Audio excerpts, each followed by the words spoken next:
The Q&A chat feature will be open around 12:30 or halfway through the webinar for you to submit your questions, if we have not already addressed them. We have some questions that have been submitted in advance by parents and families, so please listen carefully to the first part of the webinar, as your question may be answered by our panel. Starting at 12:30, if your question has not been answered, please feel free to submit it to the chat feature. With an hour, we may not be able to get to every question live, and we may respond back via the chat with resources or responses. We will also follow up with an email to everyone who registered with resources mentioned today. As always, you are welcome to reach out to Dean of Students at pitt.edu with an email if you have further questions. Now, as we get started, I'd like to ask each panelist to take a minute to introduce yourself, provide an overview of your role, and what types of questions you will be able to respond to. We will go in the following order: Chief Loftus, Amanda, Deputy Chief Lamb, Matt, Zach, and Lieutenant Kiefer. Thank you. Thank you. Good afternoon. My name is Jim Loftus. I'm the police chief here at Pitt. Right here on campus, we have about 89 sworn personnel. We also have responsibility for the regional campuses as well. I've been here at Pitt for 9 years. Before that, my experience came from 30 years with the Miami-Dade Police Department. I held every sworn rank in that department, and during that time, I grew up on the investigative side of the house. That may become important for our conversation here. So we'll be talking about statistics, if you will, things that we're doing, that we have done to protect our students, staff, and faculty, things that we are doing in the immediate, and things that we project to do in the future. We'll talk about crime alerts and any other issue that pertains to the police, either loosely or directly. We're here to help. All right, everyone, good afternoon. My name is Amanda Reese. I use she, her pronouns, and I am the director in the Office of Residence Life. Here to chat today about your students' residential experience and the staff that serves and supports that experience, including our professional staff, our resident directors, and the role that they play in their on-call system, the Residence Life on-call system at large, how that supports student safety and wellness, and then speak and be very happy to answer questions about the role our student staff plays. You may know them as our resident assistants or community assistants. The staff, the role that they play in your students' well-being and safety, again, the policies and procedures that they work to uphold and engage in, but also the ways in which they build community and how community relates to safety and well-being here on campus. Hi, everyone. Hi, everybody. Sorry. Hi, everyone. My name is Matthew Landy. I am the Director of Student Conduct here at the University of Pittsburgh, here to add to the conversation about how about our efforts in keeping our students safe and how we respond to incidents. Sorry, Holly, go ahead. Hi, everybody. I'm Holly Lamb. I'm the Deputy Chief here at the Police Department. I've been here for about 26 years and held almost every rank here. As Chief Loftus said, we'll talk everything police security related. Looking forward to today.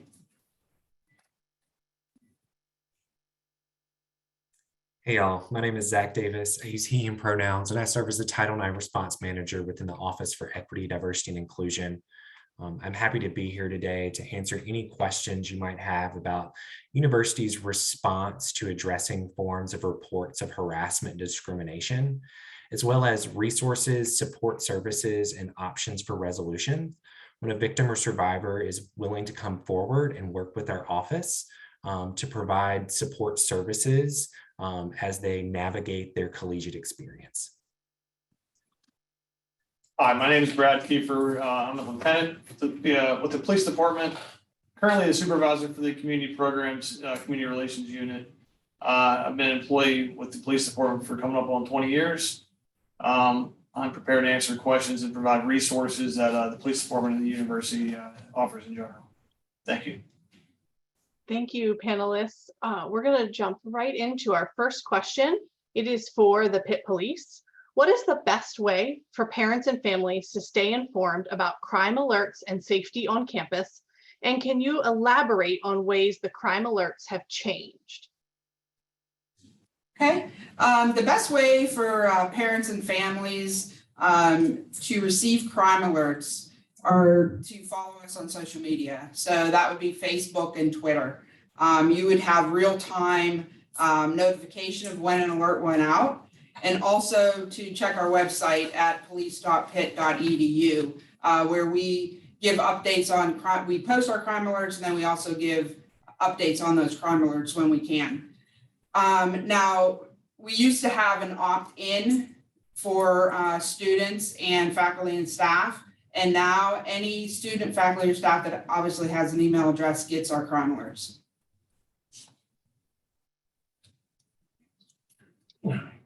Thank you.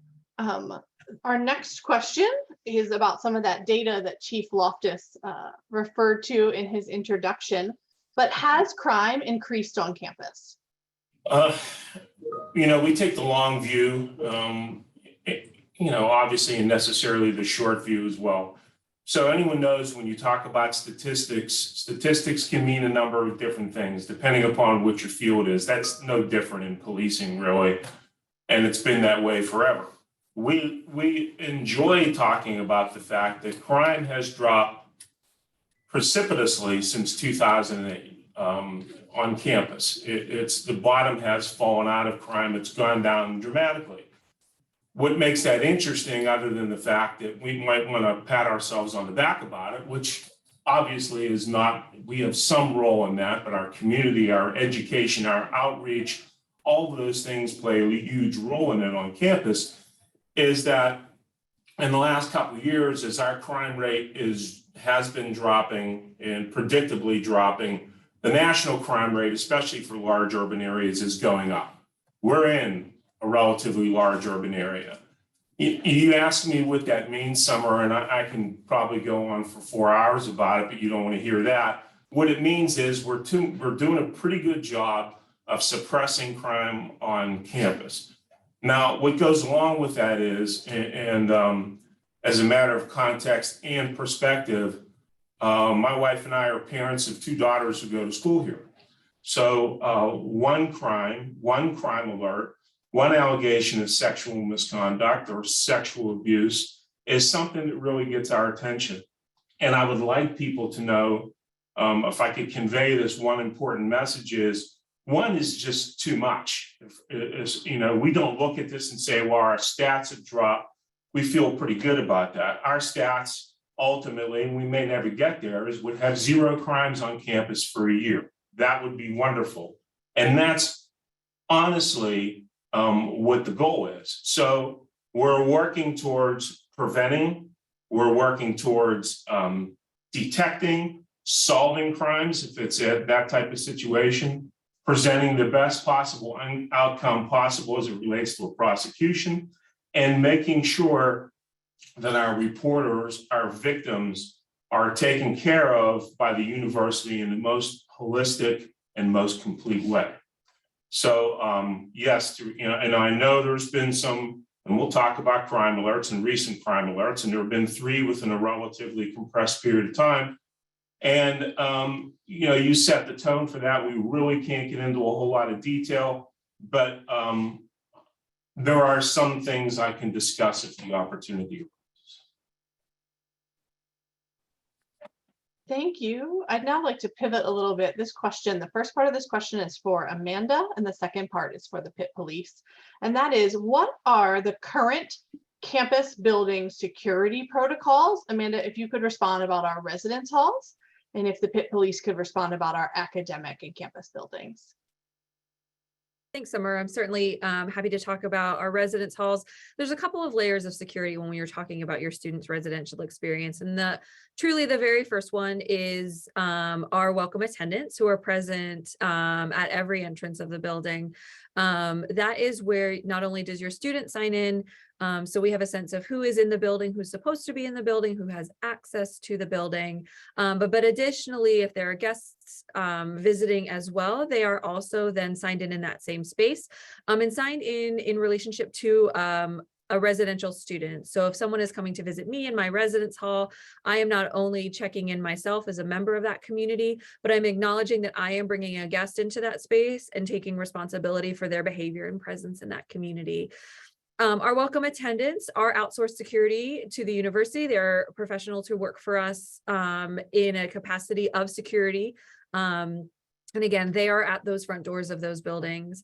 Beyond that, my staff takes a very active role in the safety and well-being of community spaces. And that is both our resident assistants, who are undergraduate students, sophomores, juniors, seniors, who are highly trained in not only community development, but in crisis management, de-escalation, and safety and security. So they are very present in the building. Their job is to make sure that students feel safe and that community is a welcoming space and a safe space for them. So our resident assistants in evenings and weekends are very present in the building. We have an on-call, or excuse me, an on-duty procedure for those student staff, that they are not only present, but they are also rounding the building, making sure that they are laying eyes on the building, checking in with students, and getting an overall sense of the climate of the building each evening and weekend. Then they work very closely in case of emergency or safety-related situations with our professional staff, who do work very closely with the Pitt Police.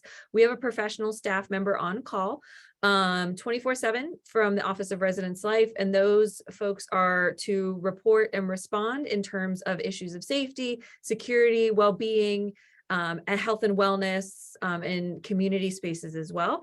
That professional staff is there to support the student in crisis and then work with the rest of our university team to support students as needed, meaning we engage the Pitt Police in life safety incidents, community safety incidents as well. But that is a very robust and well-rounded partnership, again, from the welcome attendant at the front door to my student staff to my professional staff to our Pitt Police and community partners, all well-trained, but also all well aware of the relationship and partnership that exists in that space. It is not the responsibility of any one of those groups of people. It is certainly good work that we do and good partnership that happens. But if you were to ask your student kind of who they see out and about in the building most often, I hope that their answer to you is both those resident assistants and those resident directors. Amanda, if I can just make sure I heard correctly to clarify that first step of entering our residence halls is that they swipe their ID with the welcome attendant, correct? Correct. And anyone who comes into the building who may be a guest also needs to show a form of valid ID. So if a guest is coming into the building that does not have a Pitt ID, they need to show a government issued license as well. Thank you. And our Pitt Police for our academic buildings? Yeah, thanks, Amanda. Like Amanda said, we have about 150 allied security personnel that are in the residence halls and other buildings around campus, but we also have our security guards employed here at the police department, along with police officers. Some of our security guards are in the cathedral and Trees Hall, the Hillman Library, places like that. And our police officers are also they drive around in vehicles, but they're also on walking posts as well. So they get out of their vehicles and they walk around those buildings when needed. What dovetails into that is the discussion of resources, right? And we've, as you have, Summer, we've had a number of contacts with parents, and especially in the last week or so, asking us, what are we doing and what have we done in order to expand our profile, and have we done anything? Have we been reactive to incidents going on campus? And we have. So I don't want to sound cliche, but everything's on the table, whether it's enhanced security cameras, enhanced profile with police officers and with guards. And bear in mind that I've had conversations with folks in the last week, in almost the same conversation, but it's, context is where it's at, where someone has said, hey, I was talking to my faculty member, staff member, or student, and they said they were in the cathedral and they walked around the corner and there was a police officer there. I've also had that conversation where they said they've walked around a corner and there's a police officer there. So so we walk that fine line between being present or being in the perception of being oppressive. And I've got to tell you, in those circumstances, it's my responsibility to make sure we err on the side of security and safety, and that's what I'll implement. Chief, you led us right into our next question. And so if you could elaborate a little more on how safety and security response has changed following our recent crime alerts, but can you also elaborate a bit more on our cameras on campus, security cameras on campus? You know, we have in excess of 1,000 cameras on campus. They are a wonderful investigative tool. They can be a wonderful preventive tool in the right circumstances. We do rely on them as part of our portfolio, obviously, here at the police department. It gives us a certain sense of completeness to our police investigations. We realize we have about 75 cameras in the cathedral, and we're looking for opportunities to expand that even as we speak. So that video profile is very comprehensive. And not only has that video profile aided us in many investigations and the resolution of investigations, they've also been great assistance to other entities, other law enforcement agencies that work with us that may be investigating crimes that may have some general Oakland type of nexus. But we're always looking for opportunities to expand that camera portfolio with privacy issues in mind, of course. Thank you. I have a follow-up question for Matt in student conduct.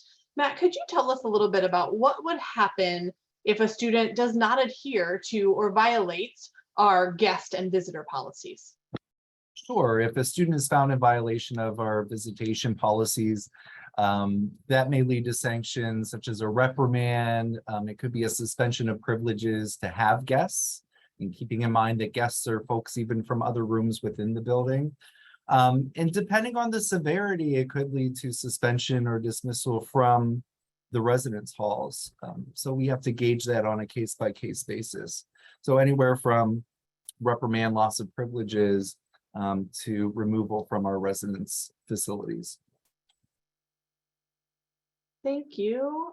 I have another question for the Pitt Police. Chief Loftus, you had mentioned that everything is on the table and we're constantly exploring and expanding. One of the frequently asked questions from our campus community is the campus going to require Pitt IDs to enter all campus buildings? Great question, and we've heard that a lot in the whole university from top to bottom is in this process of evaluating that particular issue, as well as all these other security measures or potential measures that might be put into place. So there's a active and ongoing discussion about that. Thank you, and you can stay unmuted. I have another question for the Pitt Police. Okay. And that is, how can parents and families utilize the Rave Guardian app? Yes, I'm going to answer that one. So unfortunately, only students, staff, and faculty can, with the University of Pittsburgh email account, can create a Rave Guardian account.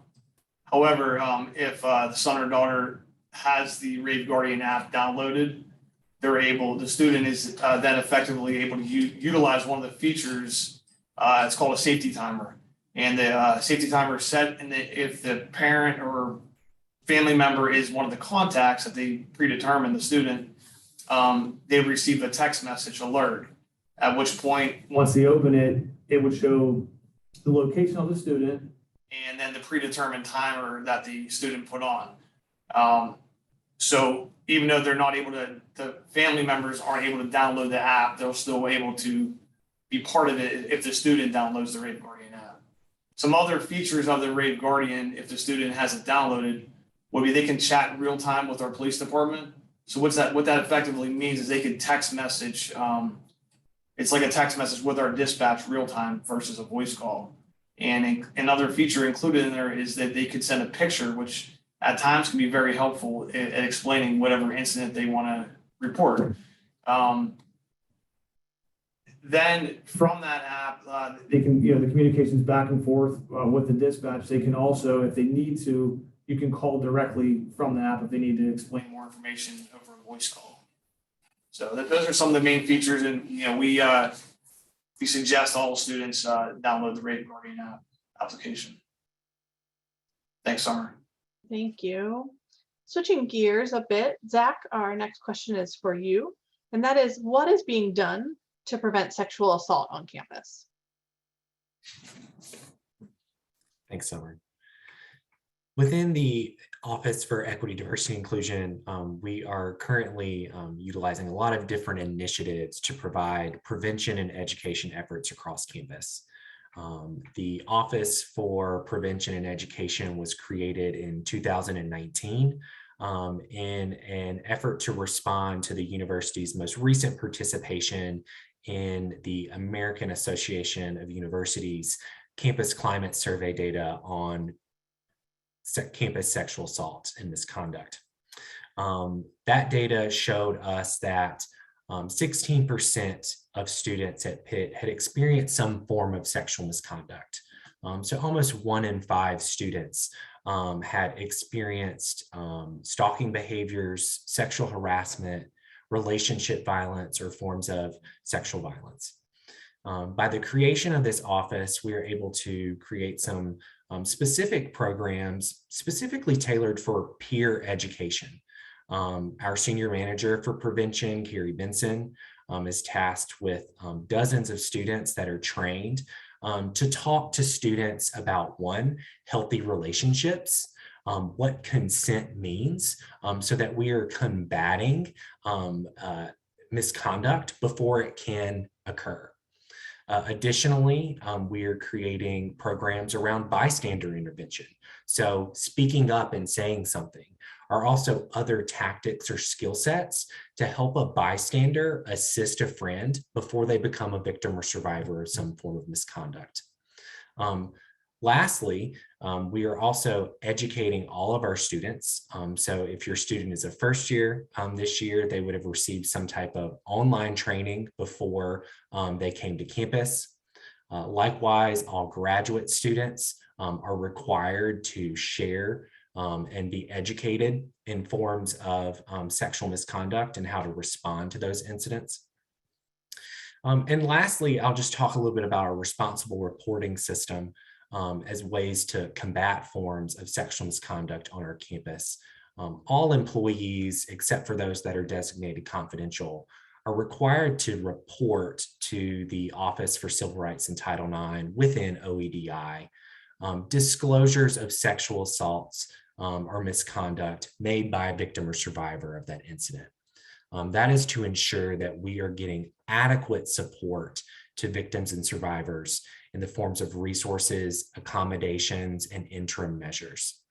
I will note that by sharing that information, that really helps us hone in on data as to where we might need to spend more efforts talking about healthy relationships, consent, and bystander intervention.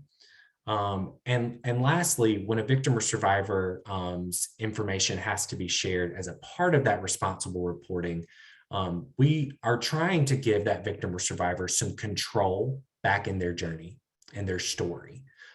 Just because that is shared with our office, in no way, shape, or forms means that that victim or survivor is going to have to go through some type of institutional process, such as a conduct or a hearing, or being shared with Pitt Police or local police if they're not looking to have that incident criminally investigated. Our forefront and priority is ensuring that victims and survivors have the tools and the resources to not have that incident happen to them again and be supported through their college experience. Thank you, Zach. This is very helpful and thorough. I have 2 follow-up. A follow-up was asked in the Q&A about what that app is called. It is the Rave, R-A-V as in Victor, E app, Rave Guardian app, all capitals on Rave. And then a follow-up question also about why this is for the Pitt Police, why the suspect description was not given in the parent and family email that was sent out. If you can elaborate on what information is often contained in those crime alerts. I'm not exactly sure specifically which email is absent that description, but in a general way, when we have a description as provided by a victim or a reporter or a witness, and that description is likely going to help us complete the mission of alerting and warning folks to be careful. And it's likely to help us, aid us in an apprehension and a potential prosecution. That's what we use. We're using the victim's words in order to get that information out, their recollection of the situation. So sometimes, as you can imagine, a victim of a crime, those recollections are pretty hazy and fuzzy, and we get that. Sometimes they're very specific. And it just depends upon the circumstance, which obviously they vary widely, and could be the timing, it could be, the conditions, they could be outside. So it could be any number of different things. When we can, we like to get a description out in as much detail as possible because it's beneficial to everyone.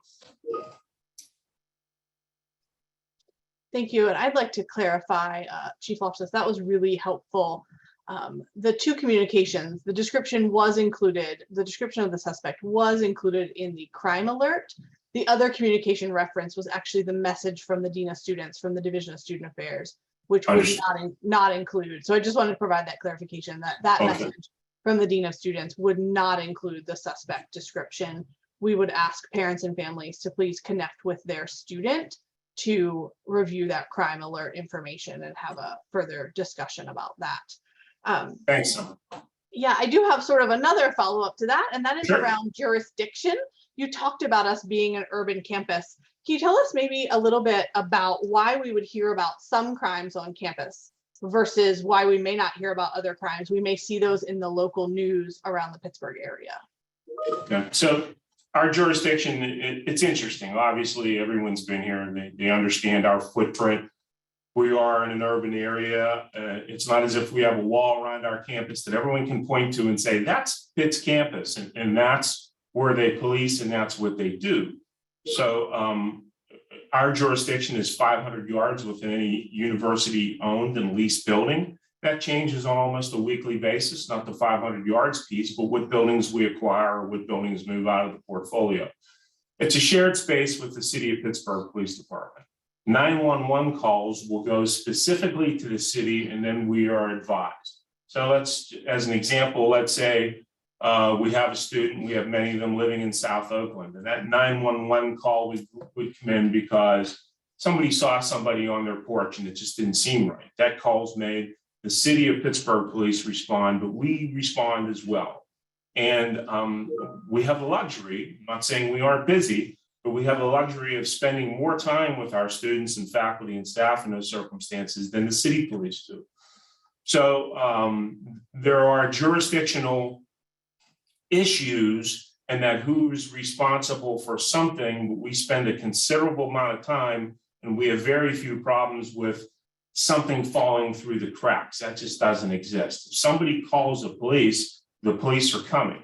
They may be wearing a blue uniform that has a different patch on it, City of Pittsburgh Police, or they may get us, or most likely in most circumstances, they're going to get both agencies. We work together to come to a resolution. And if I could add a little too, as far as the crime alert goes, there's certain crimes that, we're required to put out crime alerts. So, a sex assault, a robbery, a burglary, things like that, you're going to hear about, but maybe, a theft of a couch down in South Oakland, you're definitely not going to hear about. And it's also going to depend on a lot of things. And I know the chief just touched on that, but was the suspect identified? Was the suspect apprehended? And how long ago did the incident happen? Maybe the incident happened hours ago, or maybe it happened a month ago. So it'll really depend on when that incident occurred as well. Thank you. I would like to note it's a little past 12:30. If we have not already answered your question to our participants, if you want to put it into the Q&A, some of those we'll be able to answer live, others you'll receive a written response back. We will share all resources in an email a little bit following this webinar later this afternoon. But I do have a Q&A question actually for any of our panel members. And that is, can we get additional information on how the Pitt Police and the university make sure that the victims are taken care of in the most holistic way? So referring back to what we heard from Zach in the Office of Equity, Diversity, and Inclusion, can you elaborate on taking care of victims in the most holistic way? I'll jump in here first, Summer. Summer, I believe after this presentation today is going to be sharing some materials with you all. And so thinking in your role as a parent or a family member that might be able to help and assist your student, that will include a packet of information of accessible resources to your student, both on and off campus, as it relates to forms of bias incidents, including sexual misconduct. Those would be part of their student service fee that they pay to be able to utilize throughout their time here at Pitt. That will also provide some details about confidential resources.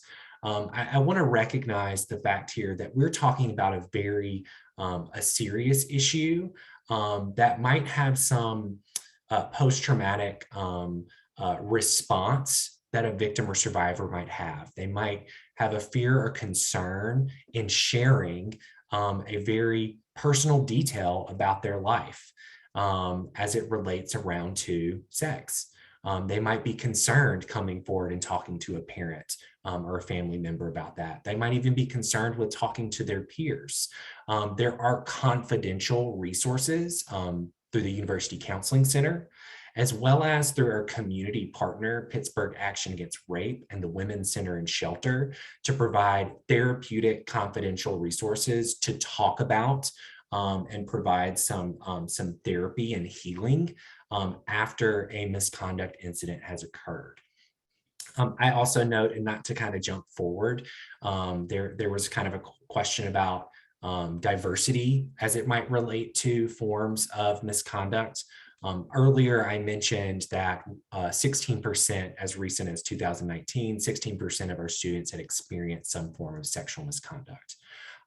When we look further into that data, which is located on OEDI's website, I'm happy to share that link with Summer for your observation as well. When we think about underrepresented and marginalized populations, so female students, people of color, our queer students, specifically trans and non-binary, they are experiencing forms of sexual misconduct at higher incidence than their privileged counterparts. And so it's really important that we focus on specific resources for these underrepresented and marginalized groups. One of the efforts that our current Office for Prevention and Education is working on is thinking about how we can better serve those populations. Currently, through the School of Social Work, they are providing recommendations and support systems for our trans and non-binary community to work through the sexual misconduct process. Dr. Lanisa Stokes, a faculty member at the University of Pittsburgh, is working through a SEED grant through our Office of Prevention and Education to specifically find better resources and support services for our BIPOC female students. So there are some interconnected ways, and I'm happy to share those through that material that Summer can provide you later. Thanks, Zach. Summer, if I could jump in for a minute.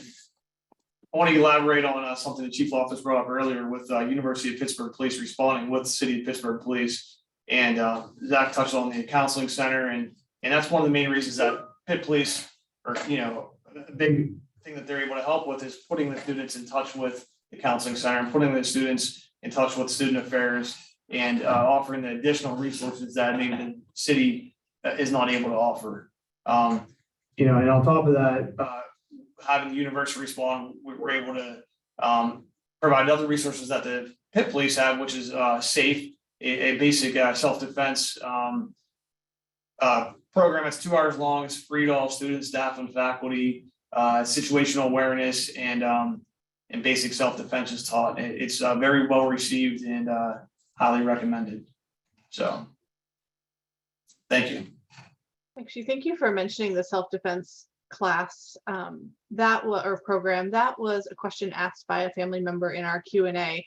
And if you could elaborate on how students can sign up and find out information about those self-defense classes. And then Zach, I see your hand is raised as well. If you could respond about self-defense, that would be great. Sure, Summer. So our basic our self-defense class is called SAFE. Officer Heather Walker with the police department is the main contact. I believe attached to this, following this webinar, there'll be a flyer included. Is that correct, Summer? Okay, so Officer Heather Walker's contact info will be in there. The class is offered multiple times, usually in the evenings, but Officer Walker is willing to, will adjust to make whatever makes sense to get as many students, staff, and faculty that like to, take the class. But it's typically offered in the evenings, but we're open to all, everything. And I just wanted to add to that, within the Office for Prevention Education, we also host set point trainings. While not necessarily specifically for self-defense, those programs and initiatives are designed around self-empowerment. So how to find one's voice and speak up and speak out to prevent these types of incidents from occurring. There is a self-defense component that is brought into that. We actually have a training scheduled coming up October 28th. Included in those materials, I'll put some links. October is actually Relationship Violence Awareness Month. And there's some other forms of trainings and discussions around this topic that are might be applicable here today for you and your student. I'll also put in there is that we do have some specific set point trainings that we target to specific communities to provide a safe environment for particularly BIPOC students or our LGBTQIA+ students. Thank you, Zach. And I have a follow-up question that my office has been receiving from many parents and families, and that is, and anyone on the panel with the response can answer this. Are students allowed to carry pepper spray or mace? So as it relates to pepper spray or mace, yes, in general areas of the campus. There's maybe some specific issues as it relates to living spaces that someone else might want to take on, but the general answer is yes. Bearing in mind that as part of the SAFE class that Brad described, that's something that our folks talk about. They talk about the responsibility of having pepper spray, of using pepper spray, the dangers of using pepper spray, and some of the physical responses that may lend someone to think that that's a panacea, that it's not necessarily as effective as everyone might think it might be. So we try to educate on that particular topic as much as possible. And I can speak to, as Chief mentioned, we certainly would want students to be mindful of how they are using that in residential space. So certainly we recognize if you need to carry it outside, you probably need to bring it home with you. So it is not necessarily a prohibited item in the residence hall, but using it in a malicious manner would be. And that is something I would yield to my colleague, Matt, about speaking about how that would show up in student conduct spaces. But certainly in and of itself, it is not an item that we would search for a student unless it was being used as a weapon, not in self-defense, but a weapon towards others. Yeah, I mean, I think that you covered it, Amanda. You hit the nail on the head. If it's that self-defense tactic, that makes sense. But it's like with a lot of things can be used in a manner that they're not intended to. So as long as it's used for protection in the right situations, then it's not an issue.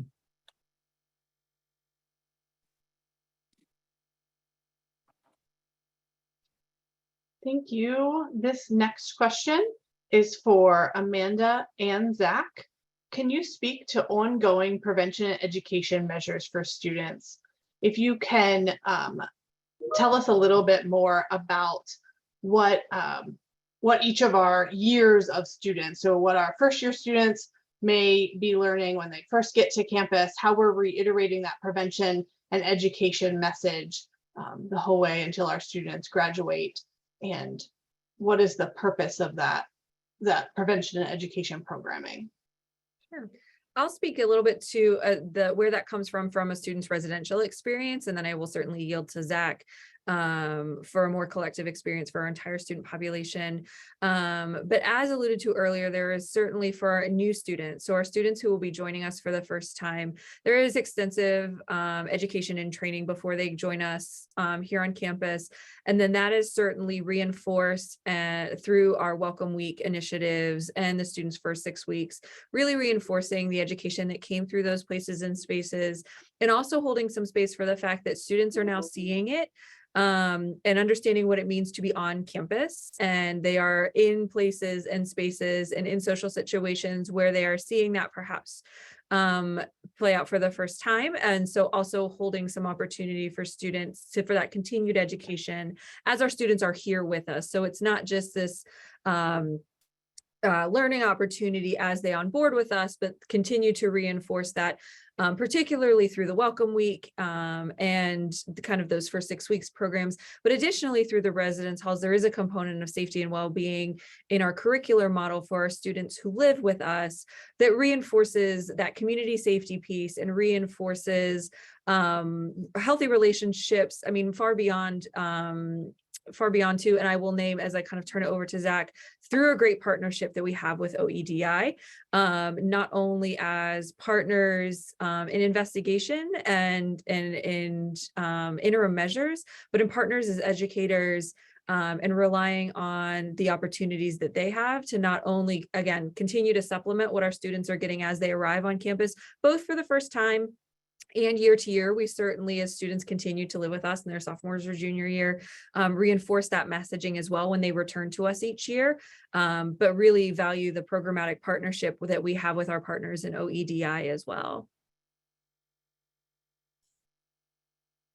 Thanks, Amanda. And just to build on to that, thinking about as our students continue their undergraduate experience, there are opportunities for our office to engage with student organizations. We have seen an uptick in how our registered student organizations are working to provide prevention efforts within their small groups, recognizing that these forms of misconduct more often than not happen. The perpetrator is someone that the victim or survivor knows.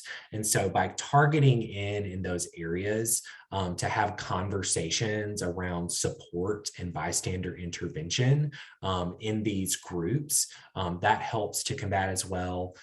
We think about our partnerships with the different schools and colleges across the university, one such within the arts and science for our first year programs.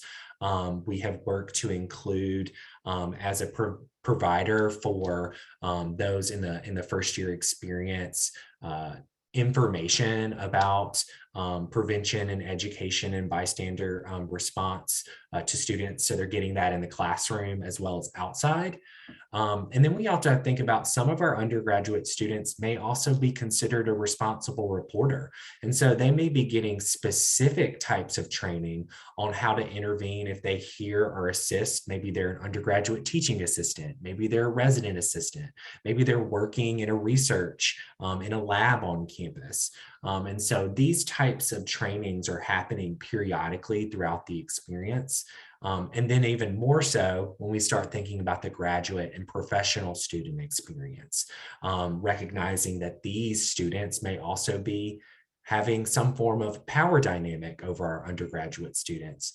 And so they're getting much more comprehensive training as they are onboarding and going through their experience where they might be leading a classroom. Zach, I have a follow-up. Thank you. That was very helpful, Zach and Amanda. I have a follow-up for Zach and Matt, potentially. Could you tell us a bit, this question is from the Q&A, a bit about our interim measures? So while an investigation is pending, will the victim be required to still attend classes with an attacker? And they know that the university has to weigh due process, but sometimes these types of issues will re-traumatize the victim. How do we handle that, and what is our response for that?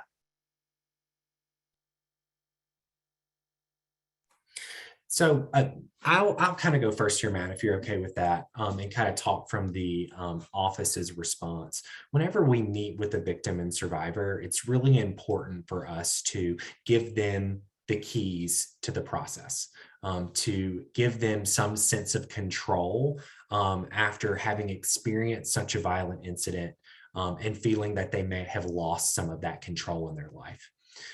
So we're really going to sit down with that individual to talk about what resources and interim measures they want to see instituted.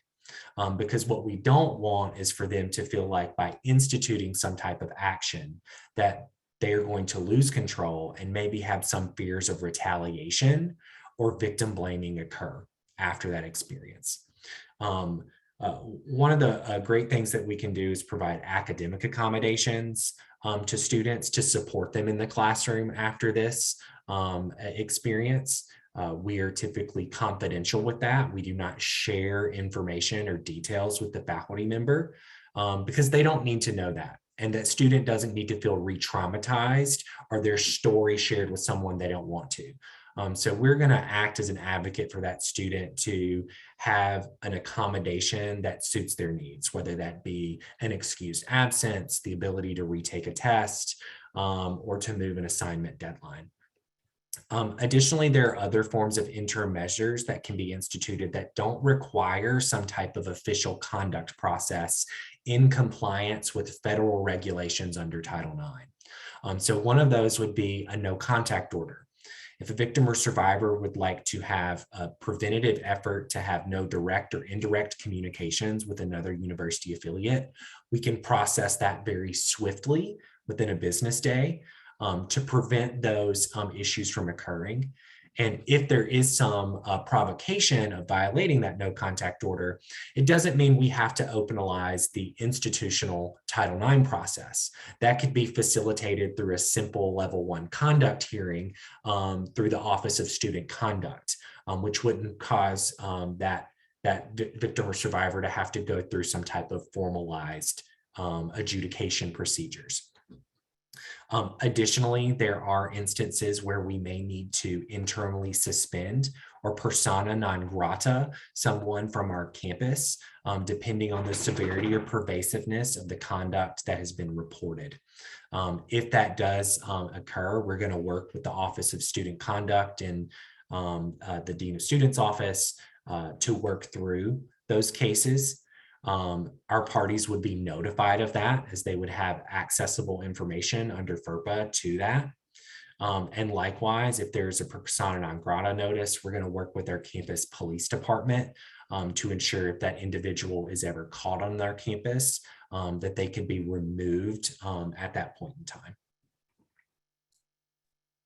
Yeah, and it's a pretty simple process on their end. Once they receive that information, once we receive the information from Zach's area, then we work pretty diligently to get that out as soon as possible, making sure that there's some time at the end of the day where, depending on the severity of what's happening, but making sure that there's some time at the end of the day so that if either party wanted to reach out for resources, that they have that opportunity to ask questions and access those resources, because this can be a pretty difficult time for both parties, so, or all of the parties, more than one party.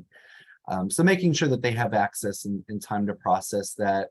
Sending something out on 4 p.m. on a Friday looks very different than Monday morning or Wednesday morning, when there's more time to get the assistance that they need. Thank you both. My next question is for the Pitt Police and then any panelists who may want to add. It's actually a 3-part question about moving around campus, and so I can repeat any of those parts as we go. The first part is, do the shuttles to upper campus and our campus shuttles, do they run 24 hours a day? Are you able to elaborate on the Safe Rider program? And then the third part of the question is, as it's getting dark earlier and we're preparing for the time change, will safety patrols be increased as it gets dark earlier? So 3 parts of that question. Happy to repeat as we move through them. Thank you. Thanks, Summer. Thanks. So yeah, the shuttles run, all hours of the night and all, for upper campus and lower campus. They might reduce the times, but they're still gonna run through the night. As far as the Safe Rider shuttle service, that's offered after hours. I believe each student gets an X amount of rides per semester. I believe it's 25. There's rules and stipulations with it, but you call the number, you request a ride from, it could be the library to an off-campus location, or it could be an off-campus location in South Oakland, Central Oakland to the library. And that typically runs, I believe, from Thursdays. Well, it's every day, but the hours will be greater hours on the Thursday, Friday, Saturday, when they expect more people to call. What's the third part? And the third part, yes, we're very cognizant of the time change. So every year we alter our presence based upon those factors.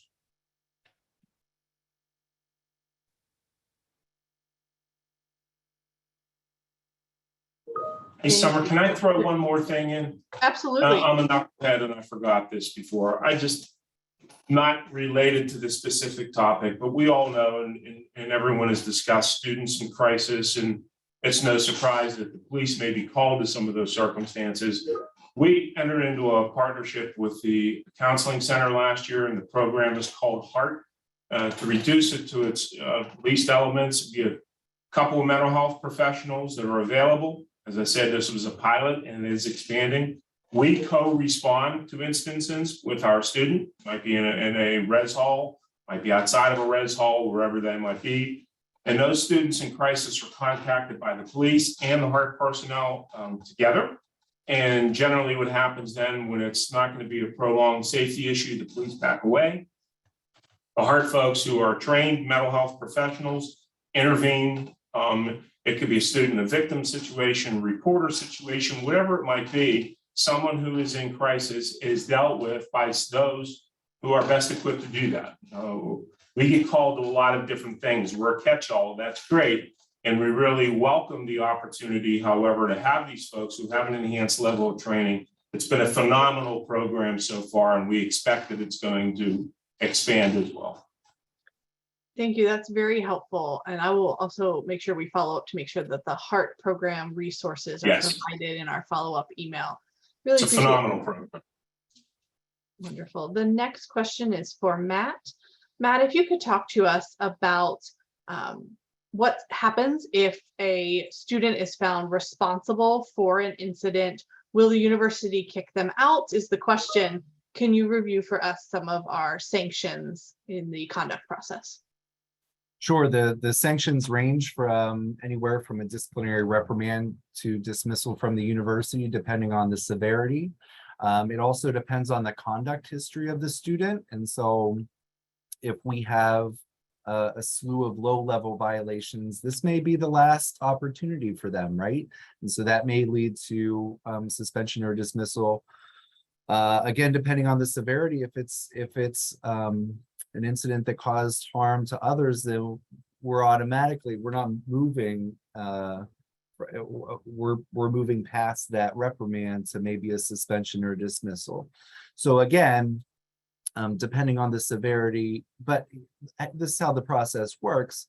If somebody files a conduct referral, it comes to our office or goes to the appropriate hearing officer. So if they live in the residence hall, the hearing officer, the resident directorate acts as the hearing officer, and they will get that referral, and then they'll look at the referral and say, okay, so this looks like it may be a violation of this. And then at that point, we decide whether it's a level 1, a lower level violation that may result up to probation, or if it's a level 2 that may result in suspension or dismissal. And at that point, they go through the conduct process and due process notice, receiving notice of the violations, an opportunity to be heard. So making sure that we're hearing the other person's side of the incident, and then coming to the best resolution. So if they are found responsible, we move to sanctions. If they're found not responsible, we thank them for their time. We use the preponderance of the evidence standard, so more likely than not. So I know that that's a little bit vague, but that's how our process works, and that's the range of sanctions. I appreciate that. And as we are coming towards the end of our 1 hour, I would like to send our last question to Chief Loftus. Chief, if you could tell us a little bit about how we will continue, a little bit, knowing that we're running out of time, and you even mentioned you could talk about these topics for hours and hours, which we really appreciate. If you could tell us how we will continue hearing about updated policies and responses and ongoing campus safety initiatives. How will parents and families find out, and how will students find out in the campus community? Yeah, it might be great for us to take all these measures and, increase our presence in the cathedral and have a static guard post in the cathedral and be patrolling the stairwells on a more frequent basis. All of those things that are possibilities and realities. But if we're not communicating that, short of letting people know what we're doing tactically to prevent crime and certainly detect crime, then it's on us. So those things will be coming out in conjunction with our communication folks and the university communication folks, and what I would anticipate to be a very organized way to give updates on where we're at and where we're headed. But yes, you're absolutely right. If we don't discuss those things, then they just happen in a vacuum. Really appreciate that. And I know that we are at the end of our hour together. I want to extend a deep appreciation to all of our panelists for providing this time and sharing their information and resources. We will follow up with an email of resources. We have recorded the webinar. I think it's important to know that our panelists are colleagues who work together every single day on campus safety, on the topics we've discussed, on continuously improving the student experience and student safety, and also for faculty and staff in our entire campus community. And so it's really important that we took this topic as a webinar. This is not the end of this conversation about campus safety. And we also recognize it's not the beginning either. It did allow us to share some of our most critical resources at this time. Want to remind you that if we did not get to your question today live or in our Q&A, you may always email deanofstudents@pitt.edu or parents@pitt.edu, which is the email address we'll send today's email from. So you can simply reply back to it if there's still a lingering question. Our offices are available for you and to serve as a resource at any time. Thank you for joining us today. We really appreciate it, and enjoy the rest of your Wednesday.